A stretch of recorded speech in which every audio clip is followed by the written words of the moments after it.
Primera plana. Carlos Herranz. Bienvenidos en Primera Plana, un programa de Radio Francia Internacional y de France 24. Esta semana ponemos el foco en los socios díscolos de la Unión Europea. Nos referimos a Polonia y a Hungría. Conmigo en este estudio, Eulalia Rubio, investigadora en el Instituto Jacques Delors, especialista en asuntos económicos europeos. Bienvenida, Eulalia. Gracias. Delia Runategui, periodista independiente. Bienvenida, Delia. Gracias, Carlos. Y en duples desde Bruselas, la corresponsal de RFI de France 24, Esther Herrera. Esther, buenos días. Buenos días. Los incómodos socios del Este, hoy nuestro asunto en Primera Plana. El pulso entre la Unión Europea y Polonia y Hungría sigue de plena actualidad y no todos los socios del bloque coinciden en cómo actuar. Varsovia se ha rebelado contra la justicia europea. El Constitucional polaco declara que varios artículos de los tratados de la Unión Europea son incompatibles con la ley fundamental del país, tesis que comparte el gobierno polaco. Pero aquí no acaba todo, porque las batallas entre la Unión Europea y los díscolos vecinos del Este, a cuenta de los valores centrales del bloque comunitario, son varias. La independencia de los jueces, los derechos LGTBI e incluso la sombra de corrupción sobre el presidente húngaro Viktor Orbán. Los gobiernos ultraconservadores y soberanistas de Varsovia y Budapest tienen una crisis abierta desde hace tiempo con la Unión Europea por sus políticas autoritarias y homófobas, y hoy lo vamos a analizar. Antes de ello, como siempre, repasemos algunas portadas.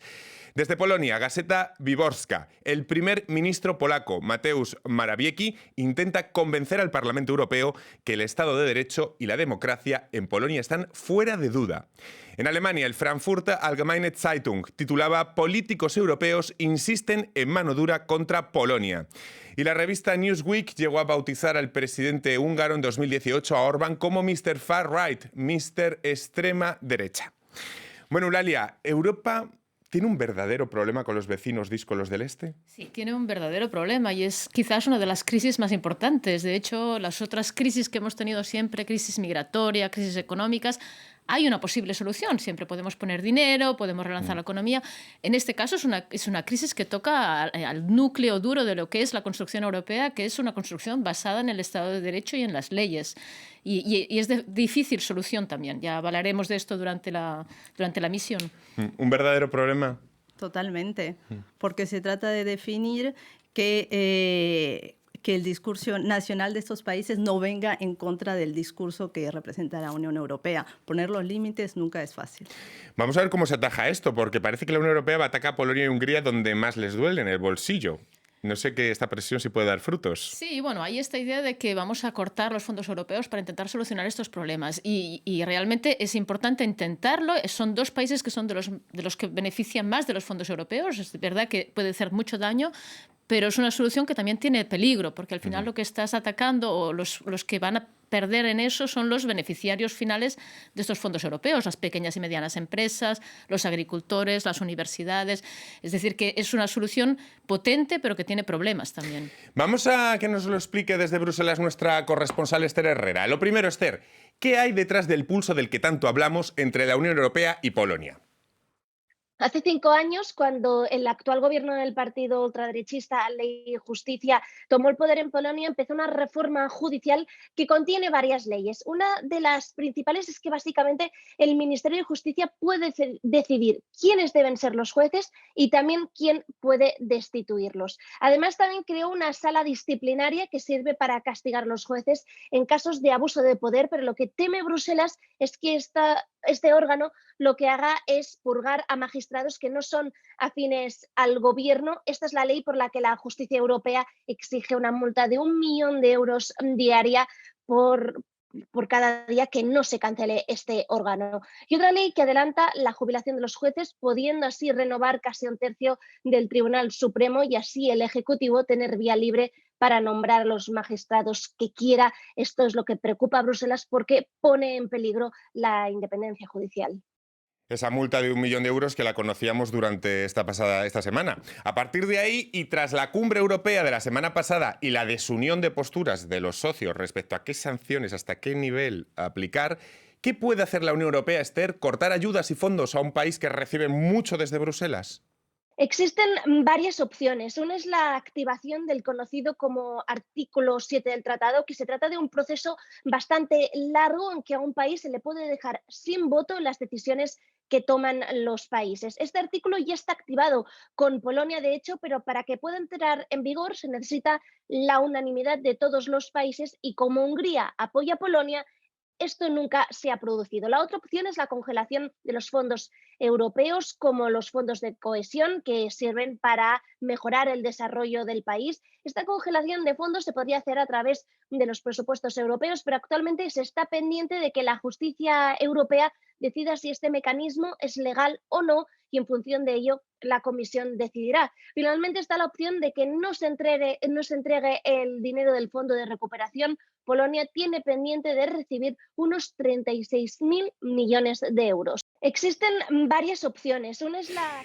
Bueno, pues ambos gobiernos, Varsovia y Budapest, culpan a la Unión Europea de estar extorsionándoles y, en cierta forma, bueno, esto es un poco lo que está ocurriendo, ¿no? Es decir, tocar el bolsillo. Es una medida coercitiva, definitivamente, pero creo que la Unión Europea no tenía otra opción, no podía seguir permitiendo las leyes que se están adoptando tanto en Hungría y sobre todo en Hungría y en Polonia.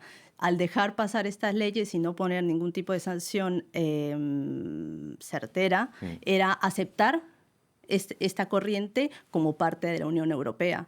Es riesgoso porque no se sabe qué va a pasar, no se sabe si eso va a acrecentar la brecha este-oeste o si va a dar algún tipo de resultado más positivo, un diálogo real, no solamente en discurso.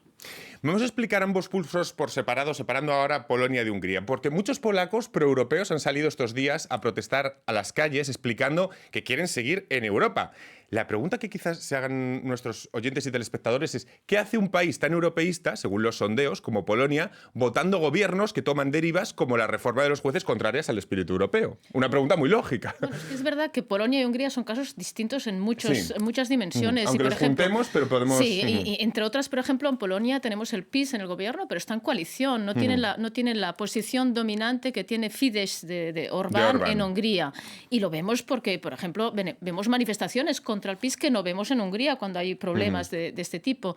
Entonces, es verdad que es un país muy europeísta, pero también es verdad que es un país que tiene una visión bastante instrumental de la Unión Europea. Es europeísta porque ha recibido también muchos fondos europeos. Cuando hablamos con expertos polacos, nos dicen que no tienen este nivel de relación con la Unión Europea, de los valores que hay en otros países. Entonces hay que ver lo que pasará, pero yo creo que en parte el hecho de que la población salga a la calle también refleja el hecho de que en el fondo, aunque el gobierno de Morawiecki esté con esta batalla con la Unión Europea, tienen en el fondo la convicción de que al final los fondos europeos van a llegar, porque el impacto sería muy, muy importante si no llegan estos fondos europeos. Contra Hungría el pulso tiene que ver tanto con una polémica ley anti-LGTB que limita a los mayores de 18 años los contenidos que abordan cuestiones sobre el género que se alejen de las visiones del gobierno húngaro. ¿Qué visión tiene Viktor Orbán de las políticas de género y por qué ve una amenaza constante en el movimiento LGTB? Tiene una visión bien reducida, porque las asocia más a una ideología que a una ciencia, para comenzar. Dice que lo asocia con el comunismo, con el leninismo. Es como si una preferencia sexual fuera más del índole ideológica. Yo creo que es la construcción nacional que se apoya directamente, que el gobierno se apoya directamente.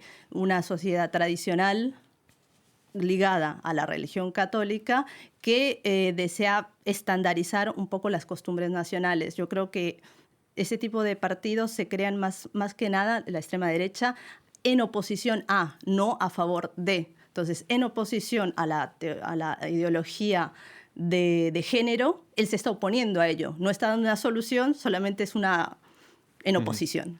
Pero contra Budapest además también hay otro pulso distinto, Eulalia, el que tiene que ver con la corrupción que afecta directamente a los fondos europeos, que durante años han servido para que el primer ministro Viktor Orbán haya ido tejiendo, digamos, una red clientelar a su alrededor. ¿Cómo ha sido este proceso de creación de esta red de Orbán? Es verdad que hace años que tenemos un problema con eso y en cierta medida ha habido una negligencia de la parte de la Comisión de no suspender fondos antes, porque había ya muchos índices de que había esta red clientelar y esta utilización un poco fraudulenta de los fondos europeos. Solo un dato en este sentido, el 40% de contratación pública en Hungría de fondos europeos solo tiene una empresa que se presenta en la contratación pública. Es decir, es realmente un dato que nos demuestra que algo no va bien. La agencia que coordina la contratación pública en Hungría ya había sido identificada por la Comisión como una agencia muy politizada y que tenía problemas. Y hace tiempo ya que se pedía a Hungría que hiciera reformas en este sentido, pero nunca se han atrevido hasta ahora a cortar los fondos europeos. Igual es ahora el momento de empezar a ser un poco más fuerte en este sentido. Claro, quizá la pregunta es ¿por qué hasta ahora Europa ha tardado tanto en pararle los pies a Orbán? Había también una ausencia de instrumentos para hacerlo. Es verdad que ahora están, por ejemplo, intentando poner en marcha esta condicionalidad de Estado de Derecho que permitirá a la Comisión más fácilmente suspender fondos. Antes no teníamos este mecanismo que en principio tiene que estar ya activado a finales de año y la Comisión tenía siempre que recabar evidencias y pruebas muy claras de que había habido un problema de utilización fraudulenta de los fondos, cosa que a veces es difícil. Cuando los fondos se gastan a nivel nacional, es difícil para la Comisión tener los datos, las evidencias para poder suspender los fondos. Le voy a preguntar precisamente a Esther Herrera qué posiciones hay dentro del seno de la Unión Europea sobre cómo tratar en general a los incómodos socios tanto a Polonia como a Hungría. Esther. No se suele poner en el mismo saco a Hungría y Polonia en cuanto a los bandos, pero sí que es verdad que hay una parte que apuesta más por una mano más dura con estos países, sobre todo los demás de corte liberal, como Países Bajos, Luxemburgo, Bélgica y otros que quieren, en cambio, evitar la confrontación, como por ejemplo Alemania. Es cierto que se ha hecho mucho la vista gorda con los dos países. Con Hungría en 2010, por ejemplo, cuando el primer ministro del país, Viktor Orbán, llegó al poder y empezó su deriva autoritaria, fue muy difícil de explicar, pero aún así se le consintió mucho. Su partido, el Fidesz, estuvo hasta hace muy poco en el grupo mayoritario de la Eurocámara, el Partido Popular Europeo, y en parte mucho ha sido gracias a Angela Merkel, que hasta ahora ha evitado tanto la confrontación con estos países que muchos se han sentido impunes. Pero desde que Viktor Orbán ha mantenido esta deriva, cada vez ha estado más solo, y esto se hizo muy patente, por ejemplo, la reunión de líderes europeos del pasado junio a causa de su polémica ley sobre la infancia que llegaba a relacionar ser homosexual con la pederastia, y esto ha sido una línea roja para muchos países que fueron muy duros contra Orbán. Con Polonia, aunque hay tensión, se le ha dejado también hacer mucho. Polonia tiene en cambio un mayor peso en la Unión Europea que Hungría, también es un país mucho más grande, y Angela Merkel incluso en la última reunión siguió insistiendo en el diálogo porque no quiere molestar tampoco demasiado a Polonia, que ya está suficientemente molesta a causa del gasoducto Nord Stream 2, e insiste en que hay que hablar, pero lo cierto es que es un diálogo de sordos. Ya ven qué interesante todo lo que nos está contando Esther Herrera desde Bruselas. Hacemos en este punto una breve pausa, pero enseguida volvemos aquí en Primera Plana para seguir hablando de Polonia y Hungría, los socios díscolos de la Unión Europea.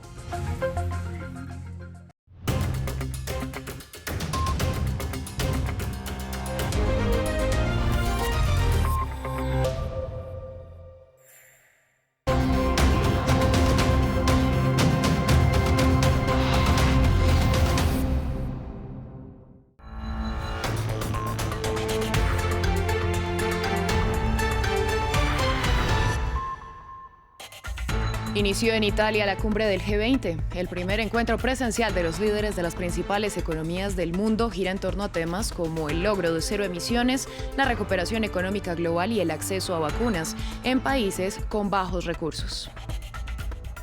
Todo listo en Glasgow, Escocia, para el inicio de la cumbre climática COP26 mañana. El encuentro es considerado la oportunidad definitiva para que los países demuestren su verdadero compromiso en la lucha contra el cambio climático 6 años después de suscribir el Acuerdo de París. A su vez, hoy finaliza oficialmente el encuentro de Jóvenes por el Clima. Se agudiza la crisis diplomática entre Líbano y Arabia Saudita. Riad ordenó la expulsión en un plazo de 48 horas del representante diplomático libanés y llamó a su embajador en Beirut, luego de que el ministro libanés de Información criticara la coalición militar que lidera a la Arabia Saudita contra los rebeldes yemeníes desde 2015. En France 24 estamos de vuelta con las noticias que marcan la jornada. Soy Valentina Torres Sánchez y es un gusto acompañarlos. Damos inicio en Italia. Comenzó en Roma la cumbre del G20.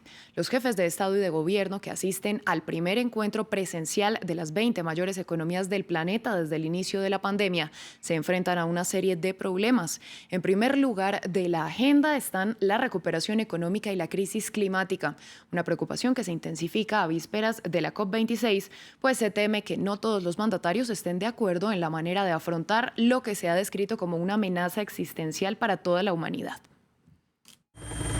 Arranca el G20 en Roma, en medio de tensiones entre los asistentes a la cumbre que parecen no estar en sintonía ante múltiples retos. Vemos niveles peligrosos de desconfianza entre las grandes potencias, entre los miembros del G20, entre los países desarrollados y los países en desarrollo, incluidas las economías emergentes. El objetivo más importante de esta cumbre del G20 debe ser restablecer la confianza abordando las principales fuentes de desconfianza enraizadas en las injusticias, las desigualdades y las divisiones geopolíticas. Este tipo de confianza será vital para tratar los temas urgentes que se tienen entre manos. Recuperación tras la pandemia de coronavirus y sus consecuencias económicas, así como concretar los planes para hacer frente a la crisis climática. Sin embargo, los mandatarios Xi Jinping de China y Vladimir Putin de Rusia no asistirán en persona. Un posible mensaje de que las preocupaciones internas han ganado la partida. Un punto positivo podría ser la finalización de un acuerdo para impuestos global mínimo sobre las grandes corporaciones. No se ha avanzado mucho en la lucha contra la pandemia en un frente común. Las críticas no se limitan a que los países desarrollados no proporcionan suficientes vacunas a los países más pobres, sino por el incumplimiento de las promesas de ayuda de más de 100.000 millones de dólares al año, para ayudar a esos mismos países a hacer frente a lo que podría ser la preocupación más urgente del G20, la crisis climática. Este es el momento de hacerlo realmente. Es el momento para el dinero, dinero, dinero. Es el momento de cumplir promesas. Han prometido que realmente harán su parte en la búsqueda de esta base de 100.000 millones de dólares por año para ayudar a las naciones pobres en su lucha y empuje para el cambio climático. Eso no ha ocurrido. Los miembros del G20 son responsables del 80% de las emisiones de gases de efecto invernadero del mundo. Y justo antes de la cumbre climática COP26 en Reino Unido, la atención se centrará en Roma durante el fin de semana en busca de cualquier señal de que el mundo pueda finalmente ponerse en marcha para cumplir los objetivos de reducción de emisiones en el plazo previsto. Faltan menos de 24 horas para la conferencia de las Naciones Unidas sobre el cambio climático COP26, en donde los países buscarán compromisos para revertir la crisis climática. A continuación les presentamos un recuento de las naciones más golpeadas por las emergencias en la última década. Ciclones, tormentas y huracanes son solo algunos de los fenómenos que causaron más estragos en diferentes partes del mundo. Manuela Cano tiene los detalles. Más letal que las guerras o las enfermedades, el cambio climático deja su huella. En 2008, 2.4 millones de personas fueron desplazadas por una tormenta en Myanmar, 17 veces más que las desaparecidas y fallecidas en medio de la conmoción social que vivía el país. Uno de los países más afectados en la última década en el Caribe ha sido Haití. Las inundaciones que provocó el huracán Sandy acabaron con cerca de 70 vidas humanas. El huracán María azotó a Puerto Rico el 20 de septiembre de 2017, destruyendo carreteras y puentes, y fue la tormenta más poderosa que haya tocado la isla, dejando 2.975 muertos. El continente africano se vio tocado por el fuerte ciclón Idai en 2019, provocando la muerte de 1.000 personas en Mozambique, Zimbabue y Malawi. El mismo año, pero al otro lado del mundo, en las Bahamas, al huracán Dorian lo catalogaron como el más intenso en la historia de la isla, llegando a las costas estadounidenses un tiempo después y provocando la evacuación de más de 1 millón de personas. En 2019, 6 de los 10 países más afectados por las crisis medioambientales fueron azotados por ciclones. El año pasado, las lluvias tocaron a múltiples países a lo largo del mundo. Pakistán registró una temporada de monzones que causaron más de 4.000 muertes y 200.000 viviendas fueron destruidas. También en Nepal, las tormentas provocaron inundaciones y deslizamientos, dejando 132 fallecidos y millones de desplazados. 2020 fue uno de los 3 años más calurosos registrados, con temperaturas promedio globales de 1.2 grados centígrados, por encima de la época preindustrial. Mientras tanto, los expertos alertan que los ciclones tropicales aumentarán debido a la subida de la temperatura global. Vamos ahora hasta Líbano, donde se agudiza la crisis diplomática con Arabia Saudita. Riad llamó a su embajador en Beirut y expulsó a su homólogo en territorio saudita, luego de que el ahora ministro de Información libanés criticara la coalición militar que lidera Arabia Saudita contra los rebeldes hutíes en Yemen. Desde la capital libanesa, nuestra corresponsal Etel Bonet nos cuenta más. A las múltiples crisis que atraviesa el Líbano se suma ahora una crisis diplomática con los países del Golfo después de que anoche Arabia Saudí haya llamado a su embajador a retirarse en 48 horas y prohibiera la exportación de todos los productos y a sus ciudadanos viajar al Líbano. El incidente diplomático fue provocado por unas declaraciones del ministro de Información afín al partido Hezbollah, que hace unos meses dijo en una radio pública saudí que los hutíes tenían el derecho a defenderse si estaban siendo atacados. Cabe recordar que Arabia Saudí lidera una coalición que está luchando contra los rebeldes hutíes en el Yemen desde 2015. Siguiendo a la decisión de Riad, también el Reino de Bahrein ha llamado a su embajador a retirarse y ha cortado las exportaciones. El Líbano importa prácticamente todos sus productos alimenticios, por lo que esta medida afectará todavía más la vida de los libaneses, que ya están sufriendo de una escasez de alimentos, de medicinas y también de falta de electricidad, que más que falta de electricidad es una ausencia total, ya que hay cortes de luz más de 20 horas diarias. A esta nueva crisis diplomática con los países del Golfo ha provocado una agitación política y ha llevado a los partidos de la oposición a pedir la dimisión del primer ministro Najib Mitaki. El depuesto gobierno sudanés advirtió este sábado que usar la violencia en las grandes protestas convocadas contra el golpe de Estado será contraproducente para los militares. Ya iniciaron las movilizaciones que se espera sean multitudinarias en Jartum, la capital del país, por lo que el Ejecutivo disuelto tras el golpe de Estado pidió a las Fuerzas Armadas y a los servicios de seguridad que frenen la violencia. Al menos 11 personas han perdido la vida en medio de protestas durante la última semana. Estados Unidos hizo un llamado a respetar los derechos humanos en el país. Este 31 de octubre, Japón acudirá a las urnas en la primera prueba real para el nuevo primer ministro Fumio Kishida. Algunos analistas creen que la participación podría caer por debajo del 50% por primera vez. La manera de convencer a los votantes indiferentes, indecisos o simplemente enojados es un gran desafío para los partidos japoneses, incluido el Partido Liberal Democrático, que ha gobernado casi ininterrumpidamente desde mediados de la década de 1950. A pesar de ser candidata por primera vez en las elecciones de la Cámara Baja de Japón, Motoko Mizuno ve lo difícil que es convencer a los votantes indiferentes. Buenos días, soy Motoko Mizuno. Estoy obligada a presentarme primero. La gente tiene que saber qué tipo de persona soy. Mucha gente va a trabajar en el metro, así que vine a la estación para saludarlos. Los candidatos recorren sus distritos electorales repitiendo consignas a través de un altavoz.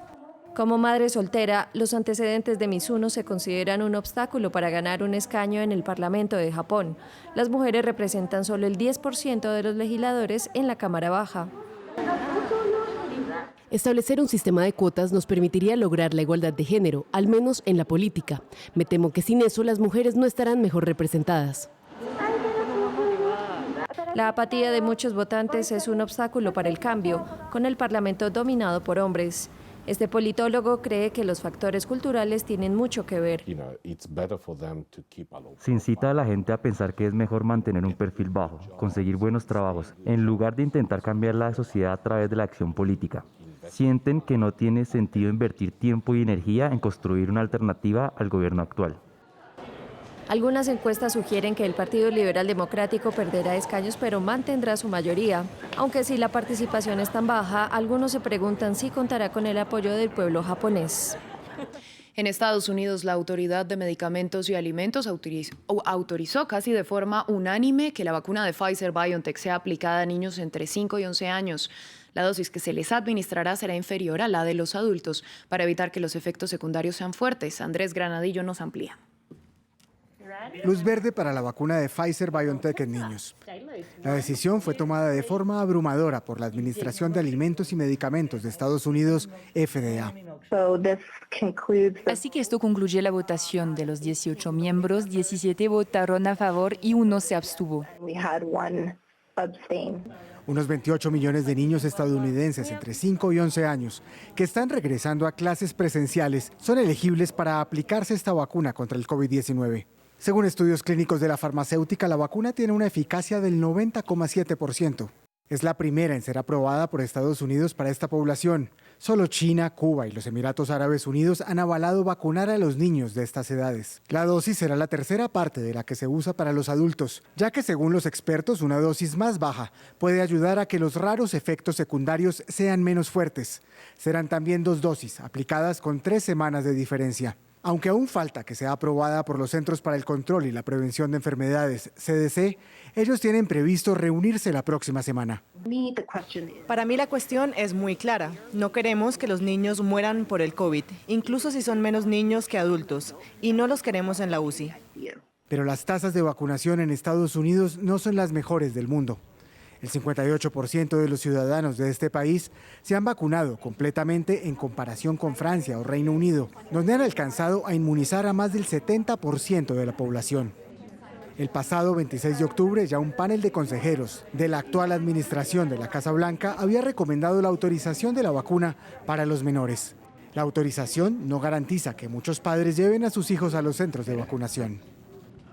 Vamos ahora a la isla española de La Palma, donde esta mañana se registró un sismo de 5,1 grados a 39 kilómetros de profundidad. Se trata del movimiento telúrico más fuerte desde que inició la erupción del volcán Cumbre Vieja y, de acuerdo con expertos, indica que nuevos flujos de magma están abriendo paso hacia la superficie, lo que significa que el volcán sigue altamente activo. Finalizamos en Francia, donde se lleva a cabo el Salón del Chocolate, el evento más grande del mundo dedicado al cacao y sus derivados.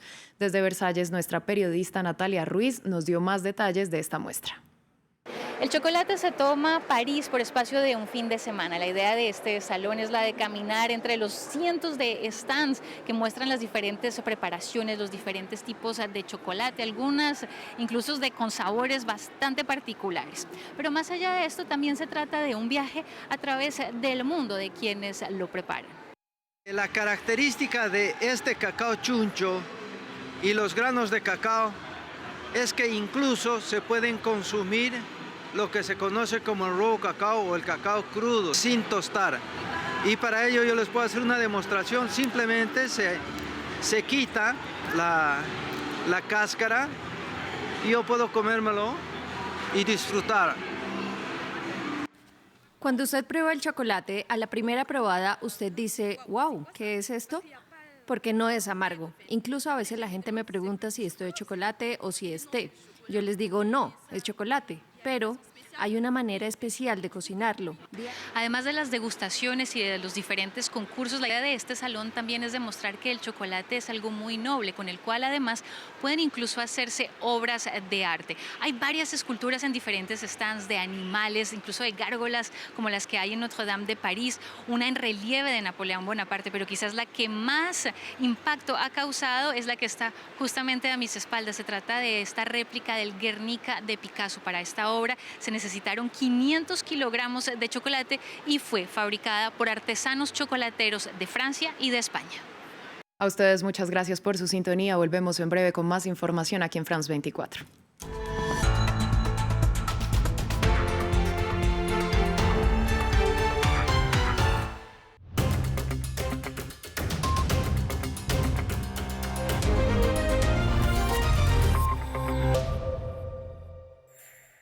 Seguimos aquí en Primera Plana esta semana analizando los socios díscolos de la Unión Europea a Polonia y a Hungría. Lo hacemos con Eulalia Rubio, investigadora del Instituto Jacques Delors, la periodista independiente Delia Runategui, nuestra corresponsal en Bruselas, Esther Herrera. Bueno, antes de ir a la pausa hablábamos de esa falta de unión, Delia, en la Unión Europea. A nivel de qué sanciones aplicar a estos socios díscolos. No sé si la razón fundamental es de mercado interior, las relaciones comerciales de la locomotora europea de Alemania con Polonia y con Hungría, lo que ha retrasado hasta el momento este tipo de sanciones, ser más contundente. Entiendo, sí.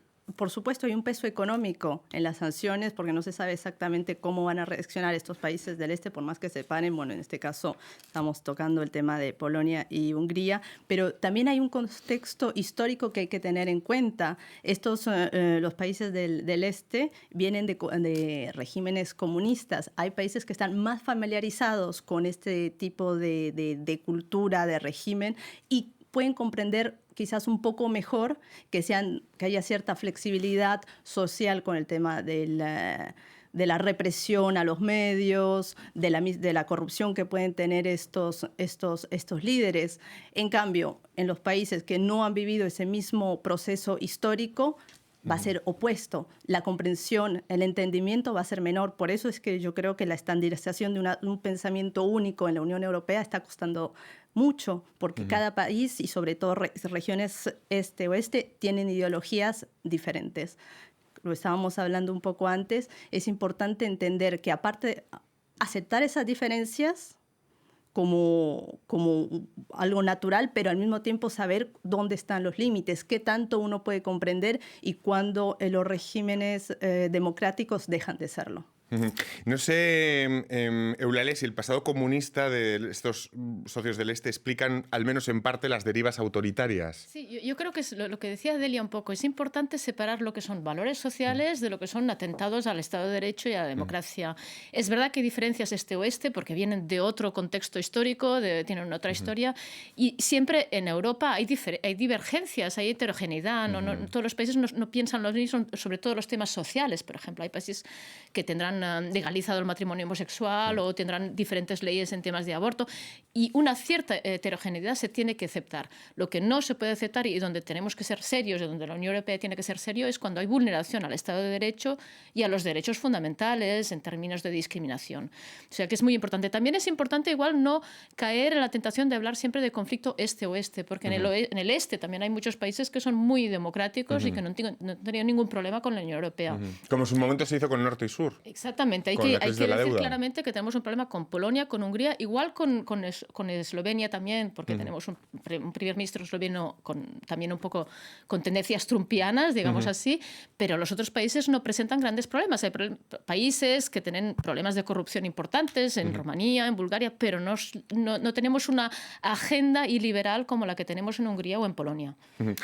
Le voy a preguntar a nuestra corresponsal Esther Herrera cuánto reciben Polonia y Hungría en materia de fondos europeos y ayudas por parte de la Unión y cuánto dependen de ello.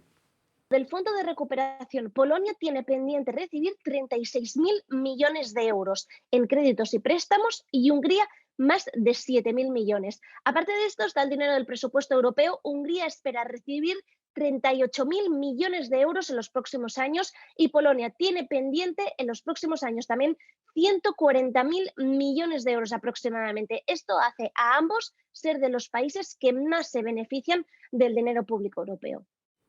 Sí, hablábamos antes de los derechos LGTBI, pero por ejemplo en el caso de los derechos reproductivos de las mujeres también ha sido un elemento en Polonia. En Polonia los derechos reproductivos de la mujer están muy limitados. Es un país donde el aborto está muy restringido. Sí, pero hay diferencias en bastantes países. También si miramos a la Europa del Oeste, no es el mismo régimen en temas de aborto el que tenemos en Irlanda, el que tenemos en España o en Italia o en Alemania. Es decir, una cierta diversidad la tenemos que aceptar, porque Europa es muy distinta. Lo que no tenemos que aceptar es cuando esto toca derechos fundamentales y cuando hay discriminación por razones de género, por razones de orientación sexual, por razones... Entonces, siempre hay esta visión, siempre hay estas discusiones de qué es aceptable y qué no es aceptable, pero hay cosas que son realmente tocan los tratados europeos y tocan los derechos fundamentales y hay otras que hay que ser tolerantes, aunque igual a nivel personal no coincidan con nuestra manera de pensar. Estoy de acuerdo con lo que ella dice y también hay que tratar de buscar las razones de fondo. En este momento Polonia está teniendo una crisis demográfica, es decir, la población está envejeciendo y los nacimientos no compensan. Están actualmente 38 millones de habitantes en Polonia y se calcula que en 2040, si se mantiene esta predicción, van a ser 30 millones. Entonces, ciertas políticas, por más que nos parezcan duras y que atentan la libertad, en este caso de las mujeres, también tienen un contexto nacional que hay que entender, comprender, por más que no sea la misma forma que se haga acá en Francia, por ejemplo. Por cierto, en Francia estos días hemos visto cómo Le Pen ha visitado dentro del marco de la precampaña electoral francesa a Víctor Orbán en Budapest. Antes lo hizo el ultraderechista Zemmour también. ¿Se han convertido en una especie, Víctor Orbán, en el baluarte de la extrema derecha, quien debe dar el beneplácito a los... Sí, a mí me parece que es muy irónico, porque estos dos contrincantes y pretendientes a la presidencia francesa se presentan como soberanistas y yendo a ver a otro presidente de otro país dan un poco la imagen de, de vasallaje casi, ¿no? De ir a buscar como la unción del rey de los extrema derechas europeos. O sea, me parece un poco contradictorio con una visión soberanista. Ir a ver a otro dirigente de otro país, como si necesitaran un poco la validación de Orbán para presentarse en Francia como los representantes de la extrema derecha. ¿Qué le parece, Delia, este peregrinaje a...? A mí me parece que es una búsqueda de legitimación, porque Orbán está en el ojo público a partir del 89, cuando cayeron los regímenes comunistas. Entonces es una figura que representa, por más que comenzó siendo del centro derecha, representa lo que ellos quieren ser, una extrema derecha fuerte, consolidada y que esté en el poder. No sé, ¿qué visión tiene Orbán de la Gran Hungría? ¿Qué es lo que tiene él como visión de país? ¿Cómo lo enfocarían? Yo pienso que es un poco idealizada y ha tratado de hacer un modelo nacionalista para reconstruir la identidad del país después de los regímenes comunistas. Ultraconservadora, sin migrantes, tradicional. Sin migrantes, estandarizada. Yo creo que no es real. Para comenzar, no es real en este tiempo. Es demasiado idealizada para los conceptos de la extrema derecha, por supuesto, pero la ha sabido vender y se ha mantenido en el poder durante un largo periodo. Diferente tipo de periodos y por un largo tiempo. Le voy a preguntar, llegados a este punto, a nuestra corresponsal en Bruselas, Esther Herrera, qué opciones reales hay de lo que ahora llamamos el Polexit, la eventual salida de Polonia de la Unión Europea, teniendo en cuenta, sobre todo, esa importancia de lo que recibe Polonia, de los fondos, y otros factores como el reflejo del calvario de lo que ha sido el Brexit, Esther. Lo cierto es que es muy improbable. En las últimas encuestas, aproximadamente el 80% de los polacos se muestra a favor de estar dentro del bloque. Es uno de los mayores porcentajes de la Unión Europea. Además, el gobierno polaco debería pedir la salida y ya ha dicho que no lo piensa hacer. Por otra parte, sí que es cierto que la sentencia del Tribunal Supremo, que pone en duda la supremacía del derecho europeo sobre el nacional, sí que deja a Polonia en una situación rara, porque pertenece a un club, pero no quiere seguir las mismas normas que los demás. Y aquí es donde podría decirse que existe como un polexit legal de facto, porque Polonia tiene un pie dentro y otro fuera. No sé qué opciones ve Eulalia, un posible polexit. Yo creo que polexit legal no habrá, como decía la corresponsal, porque hace falta que el gobierno lo pida. Pero es verdad que hay algunos expertos jurídicos que dicen que puede haber, sobre todo, caos jurídico también en Polonia, porque lo que podemos tener ahora es algunos jueces polacos que acatan la decisión del Tribunal Constitucional polaco y que no reconocen la primacía del derecho europeo sobre el derecho polaco, y otros que consideran que no es legal lo que ha hecho el Tribunal Constitucional polaco, que hay que repetir que no es un Tribunal Constitucional totalmente independiente y que siguen aplicando la ley europea. O sea, nos podemos encontrar con jueces aplicando diferentes legislaciones en Polonia. Pues es tremendo el lío, ¿no? Ese será un lío. O sea, este es el problema, que si no se clarifica esto puede ser problemático en términos de caos, de inseguridad jurídica para los operadores, para la gente en Polonia. No sé si Delia ve posible un polexit, o visto lo que ha pasado con el Brexit en el retrovisor del calvario que ha sido, y sobre todo teniendo en cuenta lo que depende el país de los fondos, se aleja ese... No, yo pienso que por el momento no es lo que Polonia quiere ni el gobierno, porque es impopular. Los polacos, la sociedad no desea salir de la Unión Europea.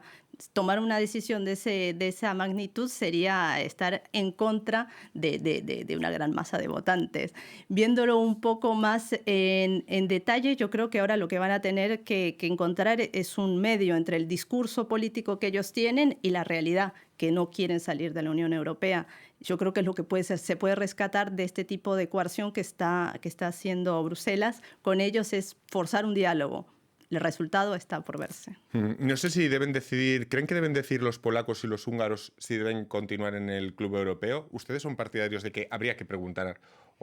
Déjame justo decir una cosa sobre el polexit. De hecho, lo que vemos a partir del Brexit es, en general, toda la extrema derecha la demanda de exit, ¿no? De Frexit y tal exit ha desaparecido. Sí, o sea, con el Le Pen ha pasado también aquí en Francia, ha pasado ¿no? en todos los países. De hecho, se han dado cuenta que no vende, o sea, no es popular pedir un exit porque vemos lo que ha pasado con el Reino Unido. Entonces, ha cambiado un poco la estrategia. Claro, la estrategia es más bien, digamos, dinamitar la Unión Europea de dentro o cambiarla de dentro. La estrategia es más bien intentar cambiar el modelo de Unión Europea, no tanto salir de la Unión Europea. Y todos los partidos de extrema derecha están un poco reorientando su estrategia política en este sentido. Ya no se habla tanto de salir, sino de hagamos fuerza juntos, vayamos al Parlamento Europeo juntos y cambiemos esta Unión Europea y hagamos una Unión Europea más de naciones, más soberanista, más respetuosa de la soberanía nacional, etc.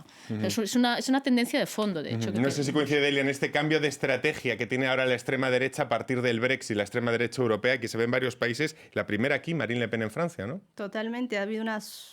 Se ha suavizado el tema de salir de la Unión Europea porque se ha visto las consecuencias a corto o mediano tiempo, sobre todo ahora con la pandemia del COVID. Pero lo que me parece que es importante resaltar que mientras están reformulando preguntas y límites dentro de la Unión Europea, se está tomando mucho tiempo en ello y se está perdiendo espacio geopolíticamente, porque mientras estamos discutiendo entre vecinos y peleándonos entre vecinos, no estamos viendo qué está haciendo Rusia, Estados Unidos, China, y es una pena estar perdiendo, entre comillas, tiempo en estas querellas internas cuando realmente el mundo se está desdibujando y dibujando de una forma diferente. ¿Deben decir los polacos o los húngaros si deben quedarse? Pues yo creo que si les preguntamos dirán que no quieren irse. O sea, esto está clarísimo porque lo hemos visto y en Hungría también la mayoría sigue queriendo quedarse. O sea, aunque le pidamos al pueblo, ellos querrán quedarse. De hecho, esto no hay duda. Yo creo. Son países beneficiarios. Preferiría no preguntar. Ya lo decía De Gaulle, ¿no? Que los referéndums los carga el diablo y que nunca hay que preguntarle, al menos a los franceses, en un referéndum, porque los franceses nunca responden a lo que se les pregunta. Pero en estos países yo no creo que haya peligro de que digan que sí. Son países que benefician un montón de la Unión Europea. A pesar de todo, benefician el mercado único, me decían, el presupuesto europeo, o sea, no. Pues hasta aquí hemos llegado. Muchísimas gracias, Eulalia, Delia, y a nuestra corresponsal en Bruselas, Esther Herrera, y a todos ustedes. Hasta la próxima semana aquí en Primera Plana. Gracias.